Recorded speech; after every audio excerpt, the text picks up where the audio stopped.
જય દ્વારકાધીશ મિત્રો। 41 વર્ષની ઉંમરે મેં દીકરાને જન્મ આપ્યો।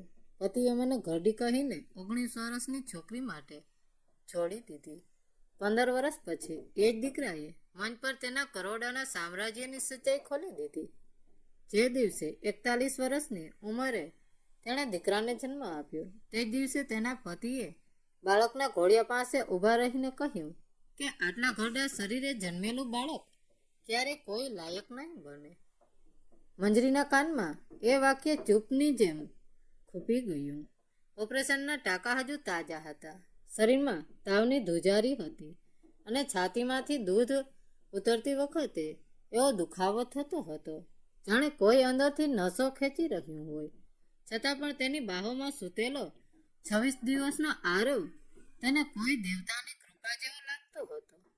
એ બાળક જેના માટે તેણે 16 વર્ષ સુધી મંદિરોમાં માથા ટેકાવ્યા હતા, હોસ્પિટલોના ચક્કર કાપ્યા હતા, સંબંધીઓના મહેણાટોણા ભરેલી નજરો સ્નેહ કરી હતી અને દર મહિને તૂટેલી આશાઓને ચૂપચાપ દફનાવી દીધી હતી।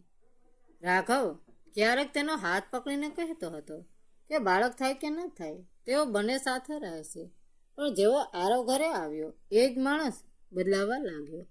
પહેલાં તે બાળકના રડવાથી ચીડાતો, પછી કહેતો કે ઘરમાં દવા અને દૂધની ગંધ આવે છે। રાત્રે તે રૂમની બહાર સૂવા લાગ્યો કારણ કે તેના મતે તેને પોતાના બિલ્ડરના કામ માટે પૂરી ઊંઘ જોઈતી હતી। મંજરીએ પોતાને સમજાવી કે કદાચ એ પિતા બનવાથી ડરી રહ્યો છે, કદાચ પૂર્વ સમય લાગશે, કદાચ એક દિવસ તે આરવને ખોળામાં ઉપાડશે અને બધું બરાબર થઈ જશે। પરંતુ એક સાંજે જ્યારે મંજરી ધીમે ધીમે ચાલતી રસોડા સુધી પહોંચી ત્યારે તેણે રાઘવનું હસવું સાંભળ્યું। તે ફોન પર કોઈની સાથે ખૂબ જ મધુર અવાજમાં વાત કરી રહ્યો હતો। હા જાન, બસ થોડા દિવસો વધુ આ ઘરડી સ્ત્રી અને રડતા બાળકથી છુટકારો મળતા જ હું તારી પાસે આવી જઈશ। મંજરી દરવાજા પર જ થંભી ગઈ। તેના હાથમાં આરવની નાની બોટલ હતી। રાઘવે તેને જોઈ પણ તેના ચહેરા પર ન તો શરમ આવી ન તો ડર। નામ કે કિયારા 19 વર્ષની છે અને ઓછામાં ઓછું તેની સાથે મને મારા ઘરડા હોવાનો અહેસાસ નથી થતો। તમે તમારી ઓપરેશનવાળી પત્ની અને 26 દિવસના દીકરાને છોડીને એક છોકરી પાસે જશો? રાઘવે હોઠ મરડતા અને બોલ્યો, નાટક ના કર મંજરી, તે મારી ઉંમર જીવી લીધી, મને હજુ પણ જુવાન અનુભવવાનો હક છે। આરવે એ ક્ષણે ઘોડિયામાં હાથ હલાવ્યો। રાઘવે તેની તરફ જોયું અને હસતા હસતા બોલ્યો, અને સાચું કહું તો 41 વર્ષની સ્ત્રીનો દીકરો મોટો થઈને શું કમાલ કરી લેશે, વધુમાં વધુ દયાનો પાત્ર બનશે। મંજરીની અંદર કંઈક તૂટી ગયું, પણ તે રડી નહીં, તે બસ દિવાલ પકડીને ઊભી રહી, કારણ કે જો તે પડી જાત તો આરવને દૂધ કોણ પીવડાવત। 2 દિવસ પછી રાઘવ ઘર છોડીને ચાલ્યો ગયો। જતી વખતે તેણે બાળકને અડક્યો પણ નહીં, દવાના પૈસા પણ ન મૂક્યા, બસ કબાટમાંથી પોતાના સૂટ કાઢ્યા, ગાડીની ચાવી લીધી અને એવું કહીને નીકળી ગયો કે તેને તેની જિંદગી પાછી જોઈએ છે। એ જ રાતે કિયારાએ સોશિયલ મીડિયા પર રાઘવ સાથેની એક તસવીર મૂકી। મોંઘી રેસ્ટોરન્ટની રોશનીમાં બંને હસી રહ્યા હતા। કેપ્શન હતું, સાચી જિંદગી ત્યાં જ શરૂ થાય છે જ્યાં બોજ પૂરો થાય છે। મંજરીએ એ તસવીર હોસ્પિટલની દવાની ચીઠીઓ વચ્ચે બેસીને જોઈ। ટાંકામાંથી લોહી નીકળી રહ્યું હતું, આરવ ભૂખથી રડી રહ્યો હતો અને તેની વૃદ્ધ માતા સાવિત્રી રૂમના ખૂણામાં ચૂપચાપ પાલવથી આંખો લૂછી રહી હતી।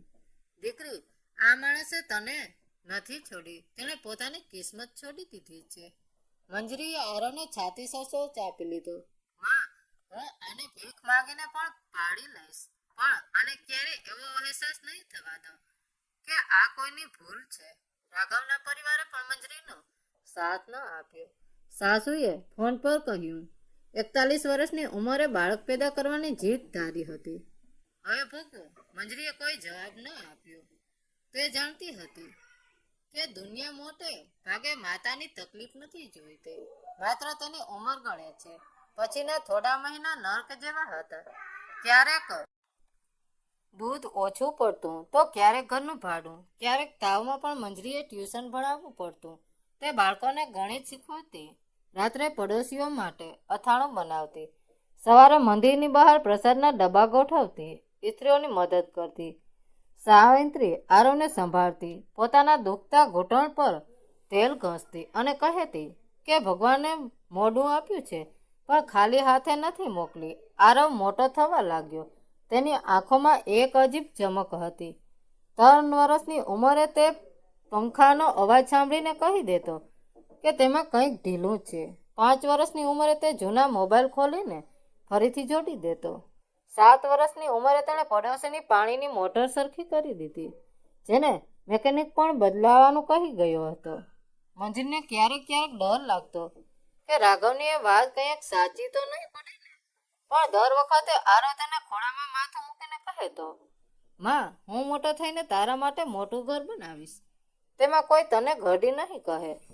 વર્ષો વીતતા ગયા. રાઘવ ક્યારેક ક્યારેક પૈસા મોકલતો તો ક્યારેક મહિનાઓ સુધી ગાયબ રહેતો, પણ અખબારો અને સોશિયલ મીડિયામાં તે ચમકતો રહ્યો. રાઘવ મહેતા કસ્ટનર શહેરમાં સસ્તા ફ્લેટ બનાવતી એક મોટી કંપની બની ગઈ હતી.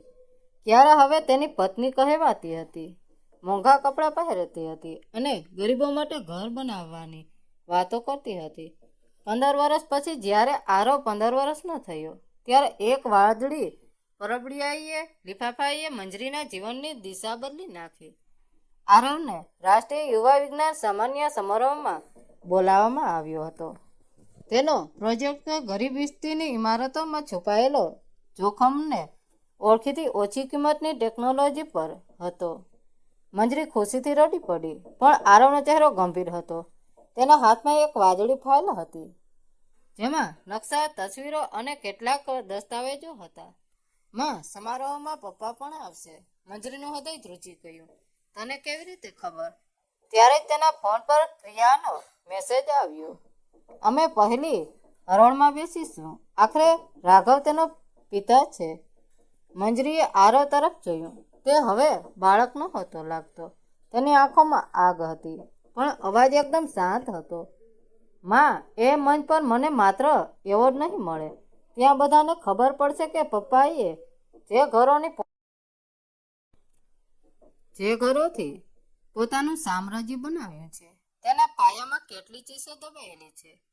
રાષ્ટ્રીય યુવા વિજ્ઞાન સન્માન સમારોહનો એ ભવ્ય હોલ લાઇટોથી ઝગમગી રહ્યો હતો. અખબારોના રિપોર્ટ અને ટીવી કેમેરા ચારે તરફ ગોઠવાયેલા હતા. પહેલી હરોળમાં રાઘવ મહેતા પોતાની 19 વર્ષની હવે 34 વર્ષની થઈ ચૂકેલી પત્ની ક્યારા સાથે અહંકારથી બેઠો હતો. રાઘવના ચહેરા પર એક લુચ્ચું શ્રીમત હતું. તે વિચારી રહ્યો હતો કે આરવના આ રાષ્ટ્રીય એવોર્ડનો ઉપયોગ તે પોતાની કન્સ્ટ્રક્શન કંપનીમાં પ્રમોશન માટે કરશે, સમાજને બતાવવા માટે કે જુઓ, મહેતા કન્સ્ટ્રક્શનના માલિકનો દીકરો કેટલો જીનિયસ છે. બીજી તરફ મંજરી હોલના એક સામાન્ય ખૂણામાં ચૂપચાપ બેઠી હતી. તેના ચહેરા પર ઉંમરની કરચલીઓ ભલે હતી, પણ આંખોમાં પોતાના દીકરા માટે ગર્વ અને હૃદયમાં એક અજીબ મક્કમતા હતી. આરવનું સ્ટેજ પર આગમન અને ચોંકાવનારો પ્રયોગ. જ્યારે આરવનું નામ સ્ટેજ પર જાહેર કરવામાં આવ્યું ત્યારે આખો હોલ તાળીઓથી ગુંજી ઉઠ્યો. 15 વર્ષનો આરવ ખૂબ જ શાંત અને આત્મવિશ્વાસથી ભરેલા પગલે સ્ટેજ પર ગયો. મુખ્ય અતિથિના હાથે એવોર્ડ લીધા પછી તેને માઇક પર પોતાની ટેકનોલોજી વિશે 2 શબ્દ બોલવા અને તેનો લાઈવ ડેમો બતાવવા માટે કહેવામાં આવ્યું. આરવે માઇક હાથમાં લીધું, હોલમાં બેઠેલી પોતાની માતા મંજરી તરફ જોયું અને પછી તેની નજર પહેલી હરોળમાં બેઠેલા રાઘવ મહેતા પર સ્થિર થઈ ગઈ. નમસ્કાર, આરવે શરૂઆત કરી. મારો આ પ્રોજેક્ટ ગરીબ અને મધ્યમ વર્ગના પરિવારો રહે છે તેવી ઇમારતોમાં છુપાયેલા જોખમોને ઓળખવા માટે છે. આ ટેકનોલોજી સેટેલાઇટ અને ઇલેક્ટ્રોનિક લેજીની મદદથી એ કહી શકે છે કે કોઈ ઇમારતના પાયા નબળા છે અને કોઈ ઇમારત ક્યારે ધરાશાયી થઈ શકે છે. હોલમાં હાજર રહેલા વૈજ્ઞાનિકો આ સાંભળીને પ્રભાવિત થયા. આરવે આગળ કહ્યું, હું મારી આ સિસ્ટમનો લાઈવ ડેમો આપવા માટે આપણા શહેરના સૌથી પ્રખ્યાત મહેતા એફોર્ડેબલ હાઉસનો કોમ્પ્લેક્સનો ડેટા સ્ક્રીન પર લાવી રહ્યો છું. સ્ટેજની પાછળ લાગેલી મોટી એલઈડી સ્ક્રીન પર નકશાઓ અને ગ્રાફ આપવા લાગ્યા. અચાનક એ સ્ક્રીન આખી લાલ કલરના ચોકડીમાં નિશાનોથી ભરાઈ ગઈ અને સ્પીકરમાંથી એક ખતરનાકની સાયરન વાગવા લાગી. કરોડોના સામ્રાજ્યને પર્દાફાશ. આખો હોલ સસ્તબંધ થઈ ગયો. રાઘવ મહેતાની સીટ નીચેથી જાણે જમીન સરકી ગઈ. આરવે દ્રઢ અવાજે મીડિયા સામે બોલવાનું શરૂ કર્યું. આ સ્ક્રીન પર જે લાલ નિશાન દેખાઈ રહ્યા છે તે સાબિત કરે છે કે મહેતા કસ્ટના ગરીબો માટે આવેલા 80 ફ્લેટમાં નબળું લોખંડ અને એક્સપાયર્ડ થઈ ગયેલું સિમેન્ટ વાપરવામાં આવ્યું છે. આ ઇમારતો આગામી 2 વર્ષમાં ગમે ત્યારે પોતાના મહેલની જેમ તૂટી શકે છે અને તેમાં રહેતા હજારો ગરીબોના જીવ જોખમમાં છે. રાઘવ ગુસ્સાથી લાલચોળ થઈને પોતાની સીટ પરથી ઊભો થઈ ગયો. મેં રાડ પાડી, આ બધું જૂઠું છે. આ છોકરો મારી કંપનીને બદનામ કરવા માટે મીડિયા સામે મનગમણ વાતો કરી રહ્યા છે. આની પાસે કોઈ પુરાવા નથી. પુરાવા આ વાદળી ફાઇલમાં છે, મિસ્ટર રાઘવ મહેતા. આરવે સ્ટેજ પરથી જ એ ફાઇલ હવામાં લહેરાવી. આ ફાઇલમાં તમારી કંપનીના એ અસલી લેબ રિસોર્ટ છે જે તમે પૈસા આપીને છુપાવ્યા હતા.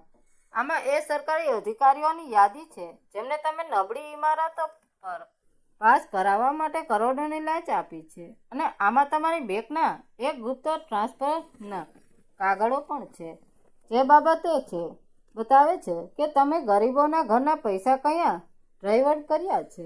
ટીવી ચેનલોના કેમેરા તરત જ રાઘવ અને ક્યારાના ચહેરા તરફ ઘૂમી ગયા. ક્યારે શરમ અને ડરના માર્યા પોતાનો ચહેરો છુપાવવા લાગ્યો.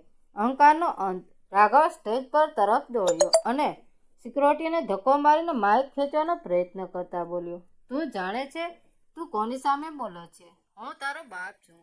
તારું અસ્તિત્વ મારા લીધે છે. આરવ સહેજ પણ પાછો ન હટ્યો. તેણે રાઘવની આંખોમાં આંખ પરોવીને જે કહ્યું તેણે આખા હોલમાં સન્નાટો વ્યાપી દીધો. બાપ એવો હોય છે જે રક્ષણ આપે, એ નહીં જે પોતાના સ્વાર્થ માટે હજારો માસૂમોની કબર પર પોતાનું સામ્રાજ્ય ઊભું કરે. તમે 15 વર્ષ પહેલા ઘોડિયા પાસે ઊભા રહીને કહ્યું હતું ને કે 41 વર્ષની ઘરડી સ્ત્રીના શરીરે જન્મેલો આ દીકરો ક્યારે કોઈ લાયક નહીં બને અને દયાનો પાત્ર બનશે. આજે જોઈ લો, એ જ ઘરડી સ્ત્રીએ પેટ પાટો બાંધીને મજૂરી કરીને આ દીકરાને એ લાયક બનાવ્યો છે કે તે તમારા ભ્રષ્ટાચારના પાપના ગરડાને આખી દુનિયા સામે ફોડી શકે. હોલમાં હાજર દરેક વ્યક્તિ ઊભી થઈ ગઈ અને આરવના આગ ફાટી જાય તેવા સત્ય માટે તાળીઓ પાડવા લાગી. રાઘવ મહેતાના પરિવારની કથિત પ્રતિષ્ઠા મિનિટોમાં રાખ થઈ ગઈ.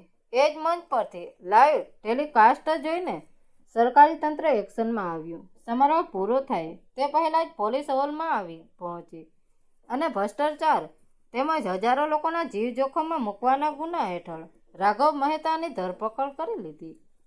ક્યારા પોતાની કિંમતી ઘરેણાં અને બેગ લઈને રાઘવને પોલીસના હવાલે છોડીને ભીડમાં ક્યાંક ગાયબ થઈ ગઈ. રાઘવ જ્યારે હથકડીમાં જઈ રહ્યો હતો ત્યારે આરવ સ્ટેજ પરથી નીચે ઉતર્યો. તેણે મીડિયાની માઇક અને કેમેરાને બાજુ પર ખસેડ્યા અને સીધો ખૂણામાં ઊભેલી પોતાની માતા મંજરી પાસે ગયો.